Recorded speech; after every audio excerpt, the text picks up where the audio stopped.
Hi guys, light lamp this side. और अगर आपको मेरी प्यारी प्यारी बातें सुनने में कोई इंटरेस्ट नहीं है तो टाइम स्टैम्प्स आपको डिस्क्रिप्शन बॉक्स में मिलेंगे। जैसे ही आप उन्हें क्लिक करेंगे वीडियो वहाँ तक स्किप हो जाएगी जहाँ जितने मिनट का कि टाइम स्टैम्प दिया होगा। Anyway, first of all I am really sorry कि मैं इतना लेट होगी वीडियो अपलोड करने में, बट मैं चाहती हूँ कि महाविद्या की जो सीरीज़ है वो गुप्त नवरात्रों के आने से पहले पूर्ण हो जाए, क्योंकि हम इसके बाद मतलब महाविद्या की सीरीज़ के बाद मेरे को एक छोटी सी वीडियो निकालनी है अबाउट एवरीथिंग आयुर्वेदा से लेके एस्ट्रोलॉजी से लेके इनके ग्रह मतलब ग्रह नक्षत्र सब चीज़ों के बारे में हम बात करेंगे उस एक वीडियो में कि हर देवी का क्या चीज़ क्या होती है। ठीक है, हम ये बात नहीं करेंगे, हम डिटेल्स में नहीं जाएंगे, हम सीधे बात करेंगे किस देवी की क्या चीज़ होती है। ओके, तो मैं चाहती हूँ वो वीडियो बन जाए महाविद्या की सीरीज़ ख़त्म होने के बाद और जैसे ही गुप्त नवरात्र शुरू होंगे उससे पहले। तो let's hope we reach there. Okay, let's hope. Anyway, तो आज की वीडियो है देवी बगलामुखी के बारे में और without wasting any more time, let's just roll the video. A very warm welcome to everybody who's new to the channel. My name is प्रांजल कटोच और आज हम बात करेंगे देवी बगलामुखी के बारे में। हम 10 महाविद्या की यह सीरीज़ बना रहे हैं जहां हम अब तक हर महाविद्या पे बात कर चुके हैं ऑलमोस्ट। केवल मातंगी और कमलात्मिका बच गए हैं इस वीडियो के बाद। तो जितनी भी वीडियोस हम बना चुके हैं उन सब का लिंक आपको डिस्क्रिप्शन में मिल जाएगा। प्लेलिस्ट भी मौजूद है, आप उसे भी एक्सेस कर सकते हैं। जस्ट डिस्क्रिप्शन बॉक्स में जाइए, वहाँ पे लिखा है सब कुछ। ओके, और टाइम स्टैम्प्स भी वहीं पे हैं। तो एनीवे, अभी बात करते हैं देवी बगलामुखी के बारे में। हम इनके आइकॉनोग्राफी पे थोड़ा सा लेट जाएंगे क्योंकि आइकॉनोग्राफी से ज़्यादा ये समझना ज़रूरी है कि बगलामुखी हैं कौन। देखिए, बगलामुखी साउंड की देवी हैं। हाँ जी, फ्रिक्वेंसी की देवी हैं। Yes it is very much true. इसलिए नहीं क्योंकि ये मतलब क्योंकि ये आपको वात शुद्धि तो देती ही हैं, उससे भी आप एक तरह से अनुमान लगा सकते हैं कि ये कहीं ना कहीं बहुत हद तक विशुद्धि से भी रिलेटेड है, पर उससे भी कई गुना ज़्यादा ये बैठती हैं मणिपूरक पे। क्यों बैठती हैं ये मणिपूरक पे, मणिपुर चक्रा पे? क्योंकि ये फर्स्ट ऑफ ऑल ये एक मटीरियलिस्टिक देवी है। माने कि ये मटीरियल जगत में आती है और ये मटीरियल भी देती हैं। माने कि अगर आप इनकी आराधना पूजा करेंगे तो आपको धन संपदा और इंसानी चीज़ों से जुड़ी चीज़ें भी मिलेंगी, मतलब इस मटेरियल दुनिया से, इस भौतिक जगत से जुड़ी हुई चीज़ें भी मिलेंगी। जबकि जो हमारी जितना ऊपर ऊपर हम जाते हैं देवियाँ उतनी ही भौतिक से आध्यात्मिक होती जाती हैं। ठीक है, तो अभी देवी जो बगलामुखी हैं वे मणिपूरक चक्र पे विराजती हैं और मणिपूरक चक्र जो है वो सोलार एनर्जी है, माने कि सोलर एनर्जी है। जितनी भी सन की एनर्जी है आपके शरीर में, जितनी कितनी भी मस्कुलिनिटी है। देखिए, हम बात यहाँ पे मेल फीमेल की बात नहीं कर रहे हैं, हम बात कर रहे हैं मस्कुलिन एंड फेमिनाइन के। हम ऊर्जाओं के क्षेत्र की बात कर रहे हैं कि एक मस्कुलिन ऊर्जा है, पुरुष ऊर्जा है, एक स्त्री ऊर्जा है। तो जितनी भी किसी व्यक्ति के शरीर में पुरुष ऊर्जा होती है वह सब का स्रोत जो है वह मणिपूरक चक्र होता है। मणिपूरक चक्र का अर्थ ये भी होता है कि कार्य में गतिशील, कार्यरत। ओके, मतलब ऐसा व्यक्ति जो कार्य करता रहे। एग्जाम्पल के लिए बिजनेसमैन, क्योंकि वो हर वक्त कार्यरत है। वो हमेशा, अगर वो ऑफ लेके भी आ गया ना, उसने अपनी दुकान बंद भी कर दी, तब भी उसके दिमाग में ये चलता रहेगा कि मैं ये करूँगा, वो करूँगा, दुकान में ये वो। मतलब जब आप किसी चीज़ को डायरेक्टली इम्पैक्ट कर रहे हैं और उसके लिए आप गतिशील हैं, कर्म कर रहे हैं, इस समाज में डायरेक्ट इम्पैक्ट दे रहे हैं, डायरेक्ट इम्पैक्ट, किसी के अंडर एम्प्लॉयमेंट नहीं, डायरेक्ट इम्पैक्ट जब आप समाज को कर रहे हैं, तो ऐसे व्यक्ति की जो मणिपूरक ऊर्जाएँ होती हैं वो बहुत बहुत स्ट्रांग होती हैं। और ऐसा व्यक्ति जो है उसका अस्तित्व बहुत ज़्यादा होता है। अस्तित्व ज़्यादा होने से अर्थ क्या है? देखिए, अगर आप देवी बगलामुखी को देखेंगे तो अमंग ऑल द महाविद्यास, ठीक है, 10 महाविद्या में जितनी भी देवियाँ हैं सबको माता के रूप में स्वीकारा जाता है ना। सबको बोलते हैं ये काली माता, तारा माता, त्रिपुर सुंदरी देवी, मतलब सब माताएं हैं, है ना। पर देवी बगलामुखी इकलौती देवी हैं जो पूरी महाविद्याओं में से अगर कहीं खड़ी हो जाए, माने कि अगर किसी की ज़ुबान से बगलामुखी निकला तो साथ में निकलता है महाविद्या। बाकी किसी और देवी को इतनी रिकॉग्निशन नहीं है, इतना उनका वर्चस्व नहीं है एज अ महाविद्या। ऐसे तो है, मतलब उनका अपना तो है, बट महाविद्या के रूप में नहीं जानते देवियों को। बट देवी बगलामुखी को पर्टिकुलरली महाविद्या के रूप में ही जाना जाता है। जब भी कभी देवी बगलामुखी की बात आती है तो महाविद्याओं का चैप्टर खुद ही निकल के आ जाता है। तो जो कोई भी व्यक्ति मणिपूरक चक्र में स्ट्रॉन्ग एनर्जी रखता है उसका वर्चस्व भी कुछ वैसा ही होता है, उसकी एग्जिस्टेंस की जो वैल्यू होती है वो बढ़ जाती है। जब कोई शादी फंक्शन में हम देखते होंगे ना, कई बार एक व्यक्ति आता है जिसे मतलब वो बस आ गया शादी में ना, वो करता कुछ नहीं है, वो बिल्कुल नॉर्मल है आप लोगों की तरह और हमारी तरह, वो बिल्कुल नॉर्मल व्यक्ति है, फिर भी उसके आने से एक वैल्यू बन जाती है कि यार वो आ गया, ओहो वो आ गया फाइनली। बट कोई व्यक्ति है मतलब उसका आना ना आना बराबर है, और ऐसा नहीं है कि उस व्यक्ति ने कोई क्राइम किया है या कुछ, मतलब जस्ट नॉर्मल, ठीक है। तो जिसका व्यक्तित्व जितना एग्जिस्टेंस में एम्बेडेड होगा ना, उसका मणिपुर चक्र उतना हाई होगा, उस पर देवी की कृपा उतनी जल्दी बरसेगी। ओके।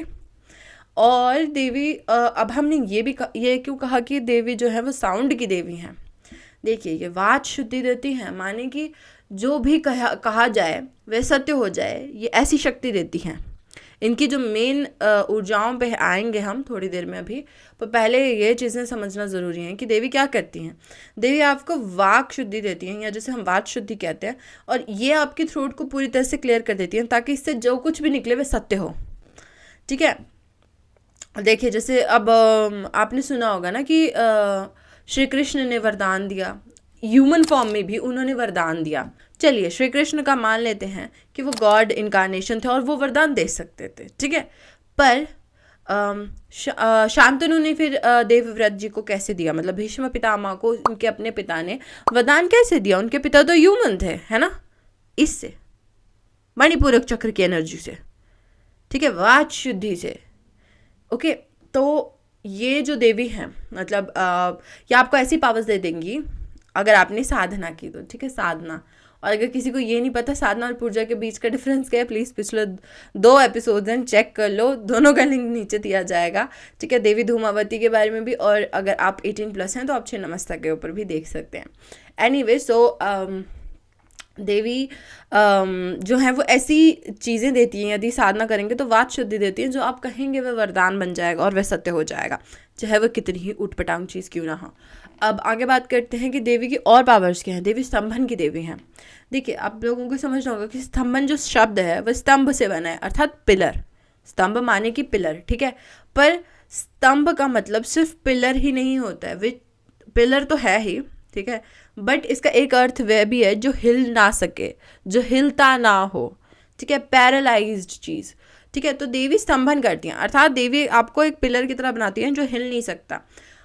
और क्योंकि अभी हमने बात की कि देवी साउंड की देवी हैं, तो अगर आपको नहीं पता तो आप ऑनलाइन चेक कर सकते हैं कि क्वांटम फिजिक्स के हिसाब से हर चीज़ जो है वो वाइब्रेशंस में है। मैं एक टाइप की वाइब्रेशन हूँ, आप एक टाइप की वाइब्रेशन, आपके हाथ में जो फ़ोन है वो एक टाइप की वाइब्रेशन है।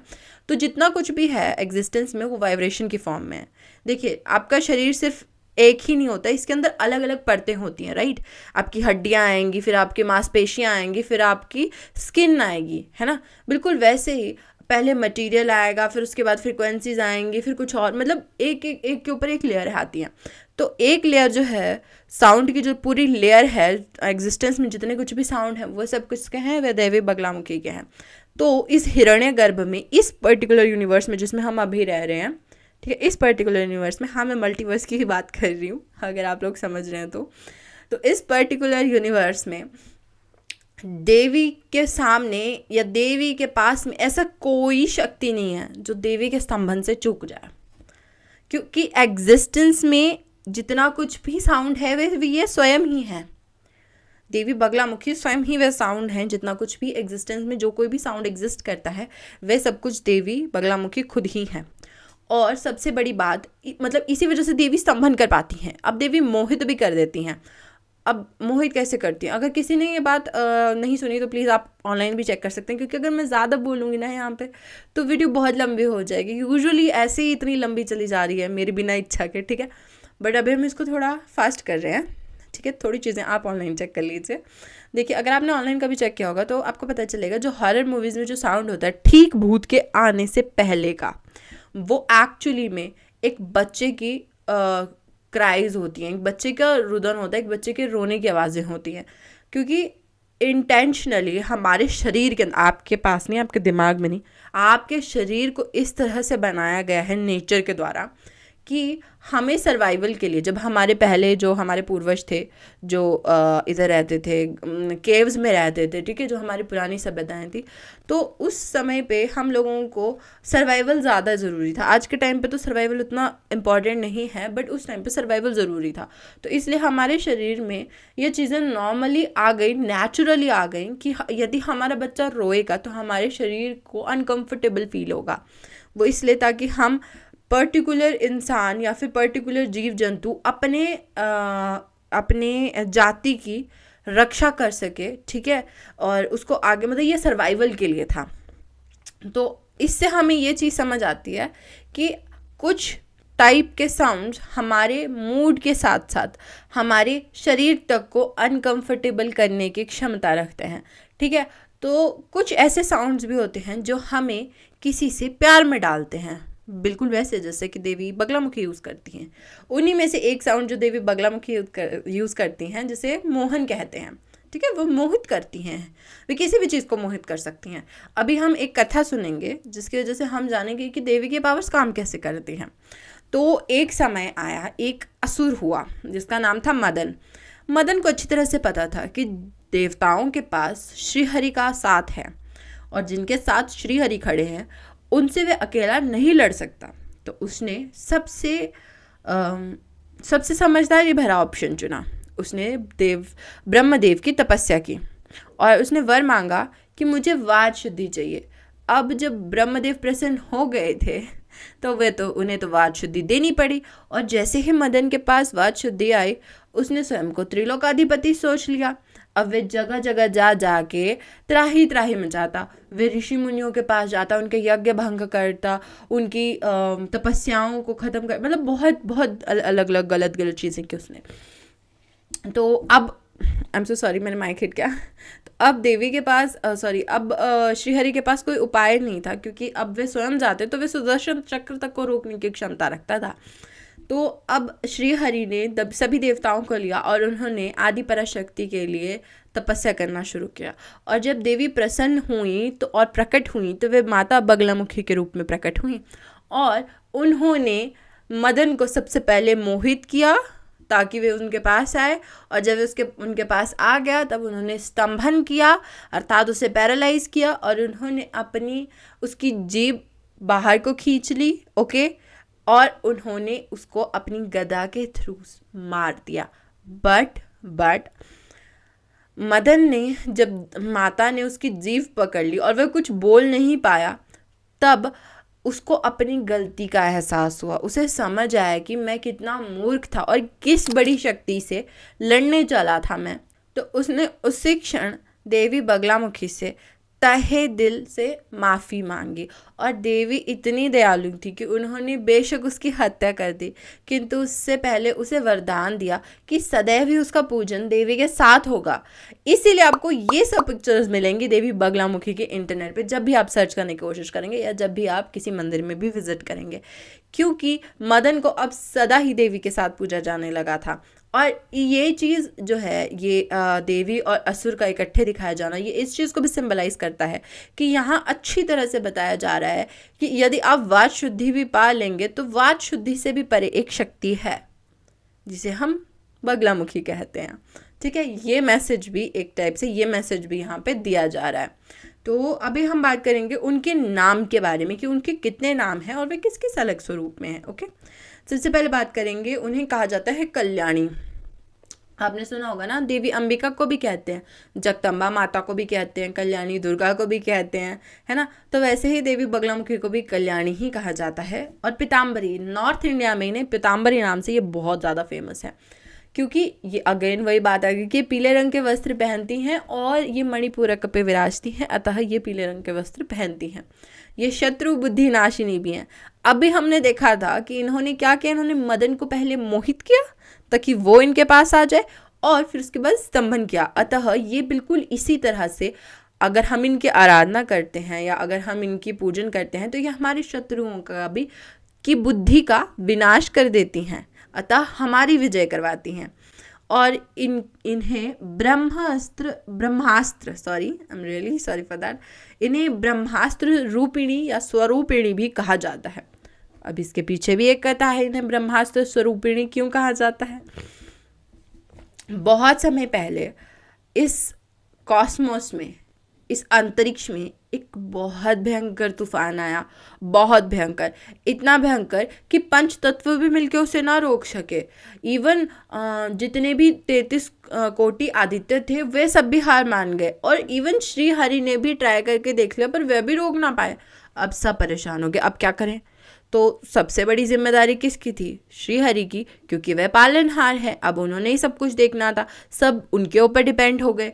तो श्री हरि ने क्या किया, वे हरिद्रा सरोवर पे गए। हरिद्रा सरोवर जो है Haridra, I am really sorry for the mispronunciation. वे हरिद्रा सरोवर पे गए, और हरिद्रा सरोवर जो है वो एक्चुअली पीले रंग की लेक है, मतलब उसका जो पानी रिफ्लेक्ट होता है वो येलो कलर का होता है। तो वो हरिद्रा सरोवर पे गए और उन्होंने आदि पराशक्ति की तपस्या करना शुरू किया। जब देवी प्रसन्न हुई तो वह पीताम्बरी के रूप में उतरी और उन्होंने उस पानी के ऊपर डांस करना शुरू किया। याद रहे, डांस करना। जब उन्होंने डांस करना शुरू किया तो उनके शरीर से, मतलब उस नृत्य से फ्रिक्वेंसीज क्रिएट हुई बहुत खतरनाक वाली, जो कि जब पानी की तरफ गई तो पानी से रिफ्लेक्ट हुई और सीधे उस तूफान पे जाके लगी। और उसी कुछ क्षणों में ही वे पूरा तूफान जो था वह थम गया। और इस तरह से देवी पीताम्बरी ने अपना नॉर्थ में वर्चस्व बनाया और उस कॉस्मिक तूफान को, या उस अंतरिक्षीय ब्रह्मांडीय तूफान को पूरी तरह से ख़त्म कर दिया। तो इस तरह से देवी ने मतलब इस तरह से देवी पीताम्बरी भी कहलाई जब नॉर्थ में, क्योंकि इस वजह से वो फेमस हुई इस पर्टिकुलर कहानी को लेके। अब बात करते हैं कि देवी इतनी खतरनाक क्यों है और इतनी नोन क्यों है। देवी को सबसे ज़्यादा तंत्र में माना जाता है, क्योंकि देवी जो है वे कीलन करने वाली देवी हैं। जब कोर्ट केसेस होते हैं या फिर वकालत का समय होता है, बेसिकली जब दो व्यक्तियों ने मिलकर बहस करनी होती है ना, तब उनका मतलब देवी को पूछना ज़्यादा ज़रूरी हो जाता है, क्योंकि ये वाचुद्धि पे विराजने वाली हैं, जैसे कि हमने अभी बात की थी। और देवी को आजकल में कोर्ट केसेस के लिए, आजकल के दौर में कोर्ट केसेस के लिए बहुत ज़्यादा इनकी पूजा की जा रही है। बड़े बड़े सेलिब्रिटीज़ भी इनके यहाँ जाके हवन करवाते हैं, क्योंकि अब देखो सबको पता चल रहा है कि कौन सी ऊर्जा को कहाँ इस्तेमाल करना चाहिए, ठीक है। तो सब आते हैं इनके पास, हवन करवाते हैं और उन्हें काफ़ी बेनिफिट भी मिलते हैं। तो देवी शत्रु बुद्धि विनाशिनी है और वाच शुद्धि की देवी है और कीलन करने वाली देवी हैं। अतः ये अगर आपको कोई ऐसी परेशानी है, एग्ज़ाम्स नहीं निकल रही, या कोई पर्टिकुलर चीज़ जो बड़े समय से फंसी हुई है, मतलब बहुत समय हो गया अब मूव ही नहीं कर रही है, ठीक है, कोई कोर्ट केस हो सकता है, प्रॉपर्टी का इशू हो सकता है, कुछ भी, तो आप ऐसे समय में देवी के पास जा सकते हैं, उनके लिए हवन करवा सकते हैं, इनके मंदिर जाकर चढ़ावे चढ़वा सकते हैं। इवन जो पुजारी जी होते हैं देवी बगलामुखी के मंदिर के, वो भी एक्सपर्ट होते हैं कई अनुष्ठान करने में, तो आप उनके थ्रू भी इस बारे में बात कर सकते हैं। और मुझे नहीं पता अभी कौन सा फेमस सेलिब्रिटी थे, उन्होंने अभी थोड़े टाइम पहले उनके ऊपर कोई कोर्ट केस चल रहा था, मुझे मिला तो मैं नीचे डिस्क्रिप्शन में डाल दूँगी, नहीं मिला तो आई am really sorry, it's not that important. But उन्होंने अभी उनके ऊपर कोई कोर्ट केस चल रहा था, तो उन्होंने देवी बगलामुखी का यज्ञ करवाया था और उन्हें बेल मिली है। अभी I got to know that कि उन्हें अभी बेल मिल चुकी है उस केस से रिलेटेड। केस तो सॉल्व नहीं हुआ पर उन्हें बेल मिल गई, और उस केस में उन्हें बेल मिलना काफ़ी मुश्किल था, बट स्टिल उन्हें मिल गई। ओके, तो देवी को एक तरह से तांत्रिकों द्वारा कीलन के लिए भी इस्तेमाल किया जाता है, शक्तियाँ कीलनी हो, चाहे जबान कीलनी हो या कुछ और, ठीक है। और तंत्र में इनकी बहुत बहुत प्रभुत्ता है और तांत्रिक इन्हें बहुत ज़्यादा मानते हैं। और आप ये कह सकते हैं इनका जो उग्र रूप है, जो चतुर्भुजी रूप है, जहाँ पे ये गदा के साथ हैं और खड़ग और खप्पर लिए हुए हैं, और एक हाथ में फिर उन्होंने जीभ पकड़ रखी है दानव की, उस पर्टिकुलर रूप में, खड़ग और खप्पर वाले रूप में वे बहुत ही उग्र हैं और वे कम्प्लीटली तांत्रिकों के लिए है। ओके, अच्छा, यहाँ पे ना इनके आइकॉनोग्राफी पे जाने से पहले एक बड़ी ही इंटरेस्टिंग चीज़ है जिसके बारे में हम बात करेंगे, वह है इनके भैरव। तो भैरव में इनके साथ हैं महामृत्युंजय, यानी महारुद्र। गाइस, किसी को समझ आ रहा है मैं महारुद्र से किस तरफ इशारा कर रही हूँ? मतलब रुद्र, पहले रुद्र पे बात करते हैं फिर महारुद्र पे आएंगे, ठीक है। देखिए, रुद्र का अर्थ होता है वह जो रुदन करे, यानी जो चिल्लाता हो या रोता हो बेसिकली। और जब देवता या मतलब कोई बड़ी एंटिटी रोएगी तो वह आंसू नहीं बहाएगी, वह चिल्लाएगी, इसलिए रुदन। ओके, तो रुद्र जो थे, मतलब इस तरह से योगिक साइंसेस में ये जो स्टोरी है वो इस तरह से जाती है कि एग्जिस्टेंस में कुछ नहीं था, ठीक है, कुछ भी नहीं था और कुछ था। हम यहाँ बात करें, शिव थे, शक्ति थी, ठीक है, कुछ नहीं शिव थे, कुछ शक्ति थी। तो जब कुछ नहीं तो अब कुछ करेंगे क्या, मतलब कुछ नहीं तो कुछ नहीं कर सकते ना, क्योंकि वह तो कुछ है ही नहीं। बट जो कुछ था उसने फॉर्म लेना शुरू की, धीरे धीरे हल्की हल्की फॉर्म्स लेना शुरू की। पर कैसे उसने फॉर्म लेना शुरू की? जब कुछ नहीं से कुछ नहीं में प्रकट हुए रुद्र, एक ऐसा व्यक्ति जो चिल्लाता हो, ठीक है, एक ऐसा व्यक्ति जो रुदन करता हो। तो जब वे जोर जोर से चिल्लाए, इसी को हम बिग बैंग कहते हैं। बैंग समझ रहे हो? Bang, this is a bang. Okay, I am really sorry, मैंने कैमरा को हिला दिया, but this is a bang, ठीक है, मतलब जोर की आवाज़, बिग बैंग, एक बहुत जोर की आवाज़ आई। इवन साइंस और इवन योगिक साइंस और इवन सनातन धर्म सब एक ही जगह पे आके खड़े होते हैं, तो ध्यान से सुनो।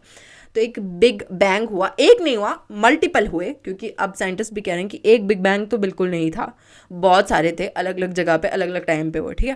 तो एक व्यक्ति आता है जिसे हम रुद्र कहते हैं, वो बहुत ज़ोर ज़ोर से चिल्लाता है, जिस वजह से जो कुछ था, क्योंकि कुछ नहीं का तो कुछ कर नहीं सकते, तो जो कुछ था वो अलग अलग जगहों पे बिखरने लगा और उसके बिखरने से इस ब्रह्मांड की उत्पत्ति हुई।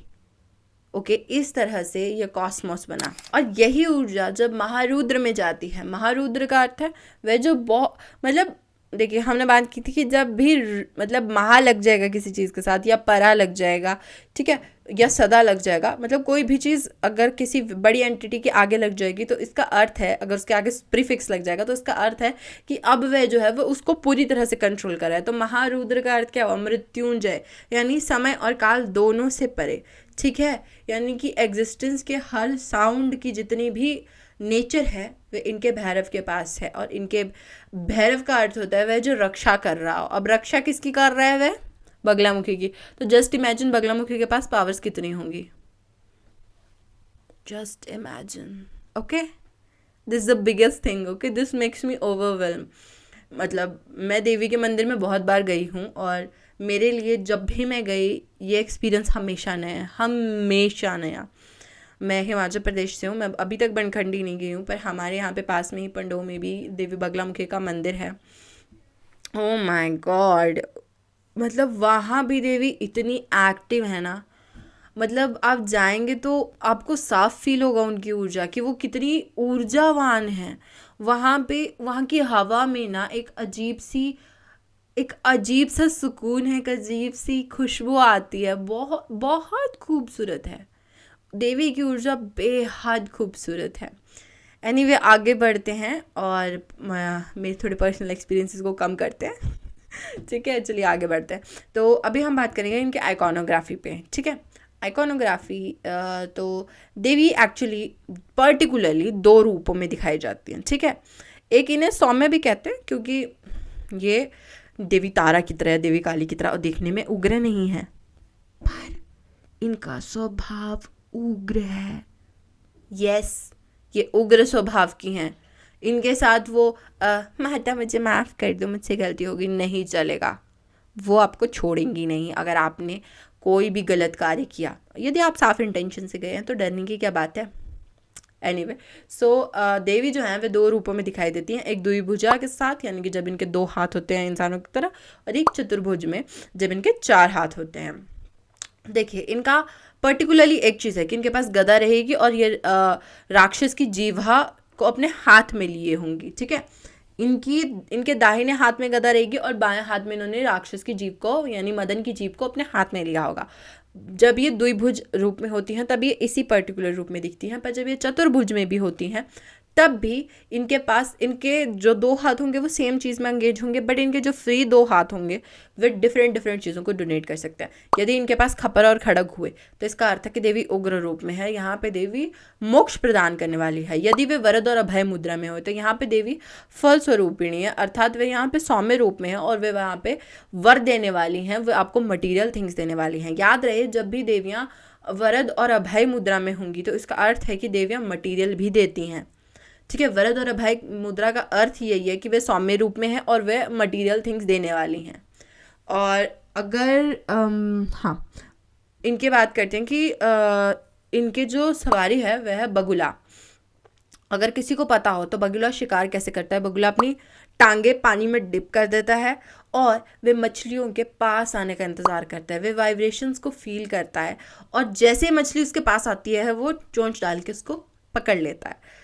अब ध्यान से समझिए, ये सृष्टि जो है ये माया का एक जाल है जहाँ पे आपके इमोशंस बहते रहते हैं। इमोशंस को सदा ही पानी के साथ डिनोट किया जाता है। जब भी हम इमोशंस की बात करते हैं तो शरीर में हमेशा पानी जो होता है मतलब जल तत्व जो होता है वह आपके इमोशंस को डिनोट करता है। तो यहाँ पे देवी भावनात्मक रूपी सागर में बिल्कुल एक बगुले की तरह काम करती हैं। ठीक है, इसीलिए इनका जो वाहन है वह बगुला है। और इन्हें बगलामुखी क्यों कहा जाता है, ये बहुत ही इंटरेस्टिंग है क्योंकि इनका नाम बगलामुखी नहीं, एक्चुअली ये पीताम्बरी से शुरू होता है, बट इन्हें बगलामुखी पहले इन्हें बगाला या फिर वगाला, मतलब पहले ये वगाला था फिर ये बगला बन गया। ठीक है, पहले ये व गाला था, ओके, व व्रत वाला, पहले ये वगाला था फिर ये बगाला बना फिर ये बगला बन गया। मतलब ये ओवर द टाइम त्रुटियां होती गई और इन्हें किसी ने सुधारने की कोशिश नहीं की। बट देवी का असली नाम एक्चुअली में पीताम्बरी है, तो अगर आप इन्हें पीताम्बरी भी कहेंगे तो कोई फ़र्क नहीं पड़ता है। ओके, और वगाला का एक अर्थ स्तंभन करना भी होता है, स्तंभन करने वाली देवी, अतः बगाला। तो ये बगाला मुखी है, बगला मुखी नहीं। बट कोई बात नहीं, that's not an issue, because ये जो इनका नाम है बगलामुखी जो नाम है ये बस इनको डिनोट करने के लिए, बेसिकली इसकी इस नाम की इतनी इंपॉर्टेंस नहीं है जितनी कि इनके पीताम्बरी नाम की है, क्योंकि ये पीताम्बर को धारण करने वाली हैं। ठीक है, और शब्दों के चेंज होने की वजह से बट उनके मीनिंग वैसे ही रह जाएं तो ठीक काम चल पड़ता है। क्योंकि देखिए, अगर कोई चीज़ है जैसे अग्नि है, अब वो अजनी हो जाए, जस्ट इमेजिन अग्नि है वो अजनी हो जाए बट उसका अर्थ सेम रहे तो चलेगा। बट यदि उसका अर्थ भी चेंज हो जाए और फिर भी हम उसी गलत नाम को यूज़ करते रहें, अजनी अजनी करते रहें, तो वह ठीक नहीं होता, तब त्रुटि होती है। त्रुटि तब नहीं होगी जब मीनिंग भी चेंज हो जाएगा। ओके, सॉरी, मीनिंग चेंज हो जाएगा तब त्रुटि होगी, बट अगर मीनिंग चेंज नहीं हुआ तो त्रुटि नहीं मानी जाएगी। ओके, तो अभी बात करते हैं, मैं देख लूँ मैंने कुछ छोड़ा तो नहीं ना। हाँ, और देवी के अभी हमने बात की थी, जैसे देवी बगला जो है, मतलब बगुला इनका क्यों इनका वाहन है और ये इनका पानी के साथ क्या संबंध है। तो इनके शीश पे आपको चंद्रदेव भी मिल जाते हैं। अब आपको मोस्ट ऑफ द देवियों के शीश पे चंद्र मिल जाते हैं, क्यों? क्योंकि ये समझने वाली बात है कि जितनी कितनी भी देवियां हैं हमारी, वे सभी की सभी जो है वे क्या कहते हैं उसे, वे इमोशंस के परे हैं। वे इमोशंस को अपने शीश पे धारण करने वाली हैं सभी देवियां। इन सभी के पास इमोशंस भरे पड़े हैं कूट कूट के। तो यदि आप इनकी साधना नहीं कर पाते, ध्यान से समझिए, यदि आप इनकी साधना करने के लिए कोई आपको उपयुक्त गुरु नहीं मिलता, कोई गाइडेंस नहीं मिलती, तो चिंता करने की कोई बात नहीं है, कोई भी बात नहीं है। क्यों? क्योंकि देवियों ने सबने अपने शीश पे चंद्र रख रखा है। ठीक है, इसका अर्थ क्या है कि वे इमोशन से प्रभावित होती हैं।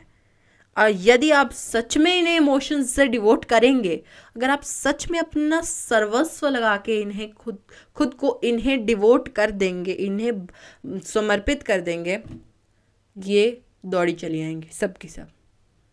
ये सिर्फ इमोशंस का खेल है, ये सिर्फ आपका अपनी ऊर्जाओं पर नियंत्रण का खेल है और कुछ भी नहीं। साधना एक बहुत प्रैक्टिकल मार्ग है और लोग मुझसे साधना पूछते हैं। आप सब लोगों ने नीचे कमेंट करके पूछा है साधना बता दो दीदी, साधना बता दो। मैं साधना क्यों नहीं बताती? क्योंकि उसका कोई मतलब ही नहीं है। देखिए, साधना उनके लिए होती है जो पर्टिकुलरली गुरु होते हैं, जिनके पास एक पर्टिकुलर मेथड होता है, जिन्हें एक पर्टिकुलर चीज़ चाहिए होती है। मुझे बताइए, आपको सिद्धियाँ चाहिए, आप सिद्धियों का क्या करेंगे? आप लोग घर की छतों के नीचे रहते हैं, अगर आप घर की छतों के नीचे नहीं रहते तो आपके पास फ़ोन नहीं होता, आप मेरी वीडियो नहीं सुन रहे होते। आपको सिद्धियाँ और रिद्धियाँ नहीं चाहिए, आपको प्रोटेक्शन चाहिए, इसलिए आप पर्टिकुलर देवी के पीछे भाग रहे हैं। आपके मन को शांति चाहिए, इसलिए आप उनके पीछे जा रहे हैं। आपके मन को उनसे प्यार हो गया, इसलिए आप उनके पीछे जा रहे हैं। तो यही इमोशन कंटिन्यू कीजिए, उनसे प्रेम कीजिए, और प्रेम जिस दिन भक्ति में बदलेगा ना, उस दिन साधना वाधना की कोई ज़रूरत नहीं पड़ेगी। आपको सिर्फ उन्हें दिल से माँ पुकारना और वो सब आ जाएंगे, प्रॉमिस करती हूँ। क्योंकि मुझे trust me on a personal base साधना करने की ज़रूरत नहीं है जब देवियों को बुलाना हो। तो आप खुद को समर्पित करके देखो, देवियाँ दौड़ी चली आती हैं, वे आपके लिए कुछ भी करेंगी। और कुछ भी करेंगी से मेरा अर्थ है कुछ भी करेंगी। इससे फ़र्क नहीं पड़ता कि फिर आप अच्छे व्यक्ति हैं, बुरे व्यक्ति हैं, आपके कर्म ऊँच हैं नीच हैं, कोई फ़र्क नहीं पड़ता, कुछ भी फ़र्क नहीं पड़ता। देवियों के लिए ऐसा कुछ नहीं है, उनके लिए सभी उनकी संतानें हैं। संतान यदि बुरी भी हो तब भी माँ को प्रिय होती है, बिल्कुल देवियाँ उसी तरह हैं, इसीलिए इन्हें भैरव डिनोट किए गए हैं। आपको क्या लगता है शिव जी के पास भैरव क्यों नहीं है? मतलब शिव जी खुद भैरव क्यों बने? उनके अपने कोई भैरव क्यों नहीं आते उनके मंदिर में? या फिर श्रीहरि के पास अपने भैरव क्यों नहीं है? सिर्फ देवियों के पास भैरव क्यों होते हैं? क्योंकि उनका स्वभाव ऐसा है। वे अपने मतलब अगर कोई समाज के लिए बुरा होगा पर देवी की भक्ति पूरे सच्चे मन से करेगा, देवियाँ उसको भी बेनिफिट कर देंगी, उसके सारे कर्म भूल के। सच में ऐसा है, ठीक है। ये इतनी करुणामयी हैं, ये असलियत में करुणामयी हैं कि उनके सब कुछ भूल के देवियाँ बस एक्सेप्ट करने के लिए तैयार हैं। पर हाँ, अगर आप ज़्यादा ही कुछ खिलाफ चले गए तो ये सेट भी कर देती हैं, ठीक है, जैसे मदन को किया था, बता दूँ मैं। तो ठीक है, गलत काम तो मत करने की सोचना, ओके। एनीवे, मैं देख लूँ, हाँ बस that was all, that was no no no no wait guys, yes, that was all for the Devi Baglamukhi. But हम यहाँ नहीं रुकेंगे, हम अगले उसमें बात करेंगे देवी मातंगी के बारे में, जो काफ़ी इंटरेस्टिंग है। क्योंकि देखिए, पहली बात, मातंगी को बनाते हुए प्लीज़ कोई ये मत सोचिएगा कि मैं किसी को ऑफेंड करने की कोशिश कर रही हूँ, बट देवी मातंगी का सृजन जो था वह आउटकास्ट लोगों के लिए हुआ था। आउटकास्ट लोगों के लिए क्यों, ये हम अगले उसमें बात करेंगे। यानी कि अछूत जिन्हें माना जाता था ना पहले के समय में, उनके लिए हुआ था। अब क्यों, हम ये आगे बात करेंगे, ठीक है। इस वीडियो में नीचे कमेंट करने की ज़रूरत नहीं है, मातंगी से रिलेटेड वो अगले वीडियो के लिए आप सेव कर लें, ठीक है। So that was it for the video. और अगर आपको मेरा व्हाट्सएप लिंक ज्वाइन करना है, व्हाट्सएप चैनल का लिंक, तो उसका आपको डिस्क्रिप्शन बॉक्स में लिंक मिल जाएगा। और यहाँ पे हम व्हाट्सएप चैनल पे हम लोग जितनी भी मेरी अपडेट्स रहती हैं, यदि मैं किसी भी टाइप का कंटेंट बनाती हूँ, उसका लिंक यहाँ पे हमेशा अपलोड कर देती हूँ। तो it will be really helpful for catching up with me. And अगर आपको स्पिरिचुअलिटी के बारे में और जानना है, डिफरेंट टॉपिक्स एक्सप्लोर करना है, आप मेरे इंस्टाग्राम को ज्वाइन कर सकते हैं। मैं अभी एक्टिव नहीं हूँ क्योंकि मैंने माइक ऑर्डर किया है। मैं इस माइक के साथ, इतने बड़े माइक के साथ इंस्टाग्राम का कंटेंट बना के थक चुकी हूँ। अब मुझसे नहीं होने वाला। मैंने छोटा सा माइक ऑर्डर कर दिया खुद के लिए, ताकि मैं उसको ऐसे लगा के हमेशा अपने साथ घुमा सकूँ। क्योंकि ओके, दैट वाज वियर्ड। पता है, मैंने वहाँ पे एक चीज़ रखी थी, वो खुद हिल रही थी, और मेरा कमरे के सारे पर्दे बंद हैं, ठीक है, कोई हवा का कोई सोर्स नहीं है। Okay, this is weird. Anyway, that was it for the video, and I will see you next time, guys. So stay safe and stay happy, and see you guys.